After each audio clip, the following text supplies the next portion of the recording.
अस्सलाम वालेकुम guys, this is Nadia Ali. आज हमने सोचा एक न्यू चैनल बनाएं और छोटे बच्चों की एंटरटेनमेंट के लिए अच्छी अच्छी स्टोरीज़ लाएं। कुछ मदर्स को प्रॉब्लम होती है रात के वक्त, दिन के वक्त अपने बच्चों को अच्छी स्टोरी टेलिंग करने के लिए, तो हमने सोचा पिक्चर्स और एक्सप्लेनेशंस के साथ कुछ स्टोरीज़ सुनाई जाएं जो हमारे और आपके बच्चों के लिए इंफॉर्मेटिव भी हों और उनसे कुछ बच्चे अच्छा सीखें। तो आज हम स्टोरी लाए हैं डेज़ी द फॉरगेटफुल बनी। तो इंशाल्लाह आई होप कि आपको और आपके बच्चों को ये स्टोरी पसंद आएगी और हमारा स्टोरी टेलिंग का जो तरीका है वो भी आपको अच्छा लगेगा। तो हम स्टार्ट करते हैं। तो this is a story book we get और ये है डेज़ी द फॉरगेटफुल बनी, अ लिटिल बनी स्टोरी। इसमें हम एक छोटी सी बनी की स्टोरी रीड करेंगे जो कि बहुत फॉरगेटफुल है, जो चीज़ों को भूल जाती है। तो अब हम इस बुक को ओपन करते हैं और आगे चलते हैं। और अब हम स्टोरी का स्टार्ट करते हैं। तो मेरे छोटे छोटे प्यारे प्यारे क्यूट बच्चे भी साथ बैठे होंगे। तो let's start babies. This is a story about four little bunnies. Four little bunnies live under the roots of big old oak tree in Dingleland. चार छोटे छोटे से प्यारे क्यूट से बनीज थे जो कहाँ रहते थे? डिंगललैंड में। और उनका हाउस कहाँ बना हुआ था? एक ओल्ड ओक ट्री के अंदर। और ये जो पिक्चर्स आपको नजर आ रही हैं, this is a Rocky, this is Fern, this is Bramble and the last one is the Daisy and Daisy is a forgetful bunny जिसके बारे में हम स्टोरी पढ़ेंगे। रॉकी, फेरन और ब्रेम्बल कौन हैं? डेजी के फ्रेंड्स हैं। ये 4 फ्रेंड्स थे जो ओक ट्री के अंदर रहते थे मिल के। और डेजी कौन है? जिसकी स्टोरी है जो कि एक बहुत फॉरगेटफुल बनी है, जो सारी बातों को फॉरगेट कर देती है, भूल जाती है। Daisy is a forgetful little bunny. Once she even forget the food for the bunny's picnic. This is Daisy's story. क्या बता रहे हैं भाई बच्चों? ये हमें बता रहे हैं Daisy is a forgetful little bunny. वो एक बहुत छोटी सी forgetful bunny थी जो सब बातें भूल जाती थी। Once एक दफा she even forget the food for the bunny's picnic.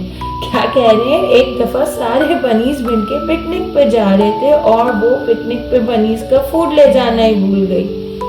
ओहो, कितनी फॉरगेटफुल है। This is daisies story. ये उस डेजी की स्टोरी है। तो अब हम नेक्स्ट पेज पे चलते हैं। One sunny day, Daisy wake up feeling really excited. एक दिन सुबह सुबह अर्ली मॉर्निंग डेजी उठी और वो बहुत एक्साइटेड फील कर रही थी। उठते के साथ ही बहुत खुश थी। I am sure today is a special day, she said, but I can't remember why. उठते ही उसने अपने आप से कहा, आज बहुत स्पेशल डे है मुझे लगता है, but I can't remember why. लेकिन क्यों स्पेशल डे है मुझे याद ही नहीं है। अब डेजी तो फॉरगेटफुल बनी थी तो वो भूल गई कि क्या हुआ था। The other bunnies looked at each other and smiled. जैसे आपको पिक्चर में नजर आ रहा है, डेजी का एक बैट है और उसके साथ 3 बैट्स और हैं, उसके 3 लिटिल बनीज फ्रेंड्स के। वो तीनों बनीज उसको देखकर स्माइल करने लगे, हंसने लगे, फन करने लगे, क्योंकि उन्हें तो पता था आज कौन सा स्पेशल डे है। But Daisy was a forgetful बनी, तो वो तो भूल गई थी क्योंकि उसे याद ही नहीं था। They knew what day it was, but they didn't want to tell Daisy not yet anyway. उन तीनों बनीज को, जो 3 लिटिल बनीज थे, उनको वो पता था कौन सा दिन है, मगर वो नहीं चाहते थे उसको बताना। फिलहाल थोड़ी देर के लिए वो डेजी को नहीं बताना चाहते थे कि आज कौन सा दिन है। डेजी एक फॉरगेटफुल बनी थी और वो सारी चीज़ें भूल गई थी, आज क्या है, कौन सा स्पेशल डे है। जबकि जब वो वेकअप भी उठी तो उसको बहुत स्पेशल फील हो रहा था, लेकिन बेचारी इतनी फॉरगेटफुल थी कि सभी कुछ भूल गई थी। Please could you collect some parcels from Fuzzy Frog? फेरन ने डेजी से कहा, क्या तुम कुछ पार्सल्स फर्जी फ्रॉक से, और आगे और कौन है भाई, और हैं Sammy Squirrel, Monty Mouse and Mrs Bramble, collect कर सकती हो कुछ पार्सल्स इन 4 एनिमल्स से। और वो 4 एनिमल्स कौन थे? Fergie Frog, Sammy Squirrel, Monty Mouse and Bramble. I would love to, said Daisy. Daisy ने कहा, मुझे बहुत अच्छा लगेगा। Hopping up and down with excitement. Bunnies jump करते ना, और बनीज की जंपिंग को हम क्या कहते हैं? हॉपिंग। तो डेजी बहुत हैप्पी हो गई और हॉप अप एंड डाउन करने लग गई। हॉप अप एंड डाउन बहुत एक्साइटमेंट के साथ, खुशी के साथ, और कहने लगी, आई लव टू, मुझे बहुत अच्छा लगेगा। मैं Fergie frog, Sammy squirrel, Monty mouse और बेम्बल से पार्सल्स कलेक्ट कर कर ले आऊंगी। So we are on the next page. अब हम न्यू पेज पर आ गए हैं और यहाँ पर क्या हो रहा है, लेट्स सी। चलो, so Daisy set off towards Lily Pond to meet Fergie Frog. और अब डेजी जो है वो जा रही है लिली पॉन्ड की तरफ फर्जी फ्रॉक से मिलने के लिए, क्योंकि फेरन ने उसे कहा था कि फर्जी फ्रॉक से पार्सल कलेक्ट करना।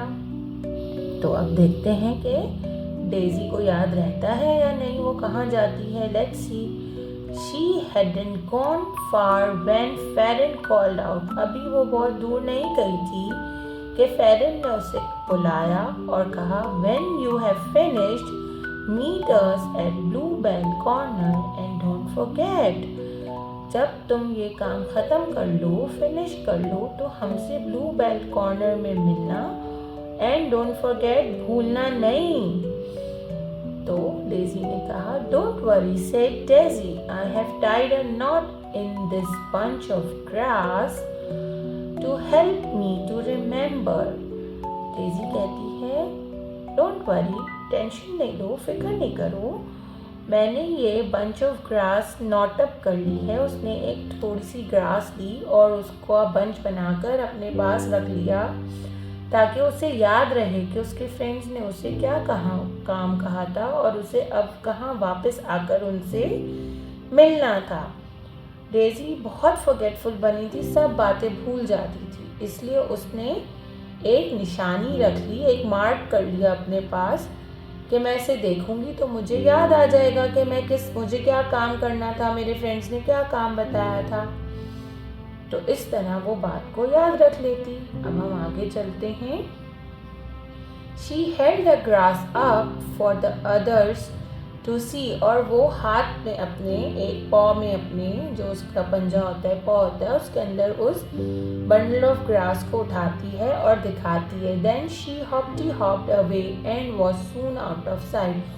और फिर वो खुशी से हॉप करती हुई आगे जाने लगती है और कुछ देर बाद आउट ऑफ साइट हो जाती है, दिखना बंद हो जाती है, सारे बनीज की नज़रों से गायब हो जाती है। Bramble, Farron and Rocky giggled to themselves. They had a special surprise planned for their friend. Bramble, Farron और Rocky आपस में बात करते हैं और खुश होते हैं क्योंकि उन्होंने अपनी फॉरगेटफुल फ्रेंड के लिए एक बहुत अच्छा स्पेशल सरप्राइज प्लान किया है। फॉरगेटफुल बनी डेजी की जो बर्थडे है भाई, उसके लिए सरप्राइज प्लान कर रहे हैं उसके friends. So, Bramble, Farron and Rocky giggled to themselves. They had a special surprise plan for their friend. अब हम देखते हैं आगे वो क्यों हंसे थे और उन्होंने क्या सरप्राइज प्लान किया था। Let's go to the new page. Here we go. Daisy hopped deeper and deeper into Digglewood. डिगलवुड एक बहुत घना सा जंगल था, बहुत बड़ा जंगल था। अब डेजी उस जंगल में जा रही है क्योंकि उसके फ्रेंड्स ने उसको डिफरेंट एनिमल्स से मिलने को कहा है, पार्सल्स कलेक्ट करने के लिए। तो वो हॉप एंड हॉप करती करती जा रही है। After a while she stopped under a tree for a rest. कुछ देर बाद या काफ़ी देर बाद वो एक ट्री के नीचे जाकर बैठ गई रेस्ट करने के लिए, क्योंकि वो काफ़ी थक गई थी। She looked at the bunch of grass in her paw. वो अपने पॉज में, अपने पंजों में वो ग्रास ऑफ बंच देखती है जो उसने अपने फ्रेंड्स को बताया था कि ये तो मैंने बांध लिया है और अब ये मैं जब भी देखूंगी तो मुझे याद आ जाएगा कि तुम लोगों ने मुझे क्या काम कहा था। वो उसे देखती है निकाल कर, and that looks yummy thought Daisy, और सोचती है ये तो बहुत यमी लग रहा है। अब क्या करें भाई, डेजी को तो ये यमी लगने लग गया। अगर ये खा लेगी तो फिर तो पता ही नहीं चलेगा, उसे याद ही नहीं आएगा, क्योंकि वो तो फॉरगेटफुल बनी थी। आगे चलते हैं और देखते हैं डेजी ने क्या किया। She was just about to have a nibble when she suddenly remembered। वो बस उसको अपने माउथ में डालने वाली थी और उसे याद आ गया। I tied this knot to remind me to meet the other bunnies। मैंने ये ग्रास के साथ नॉट टाइट की थी ताकि मुझे याद आ सके कि मुझे तो अपने बनी फ्रेंड्स के साथ मीट करना है, मिलना है। बट वेयर, कहाँ? शी वंडर्ड, वो सोचने लग गई। So Daisy set off once again into the wood, और वो फिर एक बार वुड के पास बैठ गई। Trying to remember where she had to meet the other bunnies। बेचारी डेजी कितनी फॉरगेटफुल है, फिर भूल गई। जब ये याद आया कि ग्रास ऑफ बंच दोस्तों से मिलने के लिए बांधा था, लेकिन आगे जाकर भूल गई कि क्यों बांधा था, कहाँ मिलना था। अब क्या होगा? अब डेजी अपने फ्रेंड से मिलेगी? क्या आप बता सकते हैं? क्या आपको लगता है डेजी अपने फ्रेंड से मिलेगी? ये पता चलेगा नेक्स्ट एपिसोड में। तो मिलते हैं नेक्स्ट एपिसोड में। और हाँ मेरे प्यारे प्यारे छोटे छोटे फ्रेंड्स, जाने से पहले ये नहीं भूलना, चैनल को लाइक करें, सब्सक्राइब करें और शेयर करें। और कमेंट बॉक्स में बताइए कि आपको स्टोरी कैसी लग रही है और आपको और कौन कौन सी स्टोरीज सुननी है, तो हम आपके लिए आपकी फेवरेट स्टोरीज लेकर आएंगे। ये तो मेरी फेवरेट स्टोरी थी, आप अपनी बताएं, फिर मैं आपके लिए आपकी पसंद की स्टोरीज लाऊंगी।